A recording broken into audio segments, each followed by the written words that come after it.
Hi friends, எல்லோரும் எப்படி இருக்கீங்க? இன்றைக்கி என்ன பார்க்கலாம் அப்படின்னா, நலுங்கு மாவு நம்ம ப்ராடக்ட்லேயே இப்போ நல்ல பீக்கில் போயிட்டுருக்கு, நல்லா சேல் கொடுத்துட்ருக்கிறதுன்னு பார்த்தீங்கன்னா நலுங்கு மாவு தான். அது எப்படி ரெடி பண்ணோம், என்னென்ன இன்க்ரீடியன்ட் அப்படிங்கிறது நம்ம அதிகபட்சம் நம்ம 22லேருந்து 28 வகையான மூலிகைகள்லாம் அதில் ஆட் பண்ணியிருக்கோம்.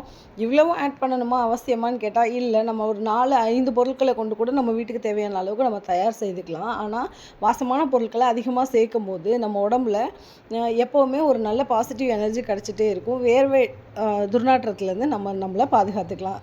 இதனால் வியர்வை வாடை இல்லாமல் இருக்கும். பர்ஃப்யூம் நம்ம அடிக்க தேவை இருக்காது. பர்ஃப்யூம் அடிக்கிறதுனால என்னென்ன கெடுதல், அதில் எவ்வளோ நன்மை இருக்குன்றது நமக்கு தெரியாது. என்னென்ன கெடுதல் இருக்குங்கிறத கண்டிப்பாக தெரிஞ்சு தான் நம்ம அதை யூஸ் பண்ணுறோம்.